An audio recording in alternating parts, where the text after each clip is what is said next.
السلام عليكم ورحمة الله تعالى وبركاته. كسو دوادا مركلا يوتيوب جانال كينا أسد دارو جانال وحمانتا إذن سو دياري تلوين أديغا سيجار أقوى أنفعايا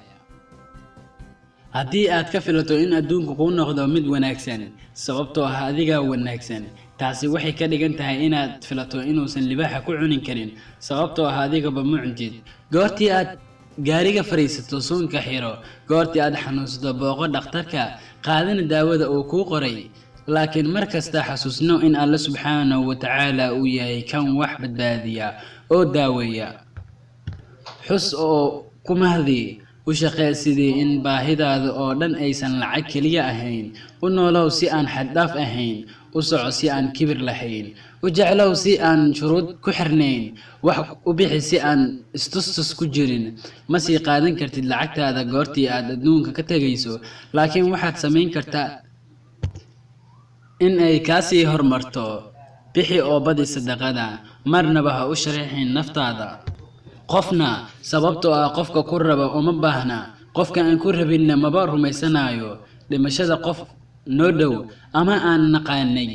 ma aha in ay na xusuusiso ka sheekaynta wixii uu ahaa ama tacsi aan dirno kaliya waa in ay na xusuusisaa in aan isu diyaarino safarkeena nolosha dambe oo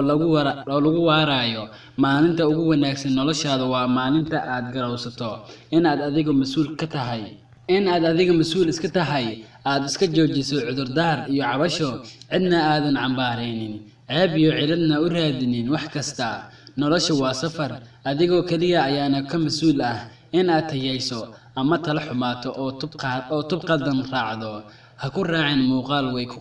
ku qaldi karaan ha ku raacin dhaqaale wuu dhamaan karaa dooro qof farxad ku keeni kara sababtoo ah farxadda ku keeni kara sababtoo ah dhoola cadaynta kaliya ayaa maalin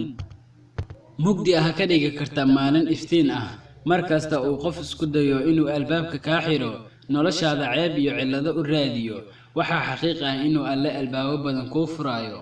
qofka asiga aan ciriiri iyo caro ku noolaanayo ka fogow xasad iyo nacayb daacad u noqo laakiin ha ogolaanin in lagu isticmaalo jeclow laakiin ha ogolaanin in qalbigaaga la jibiyo aamin laakiin ha noqonin qof fudud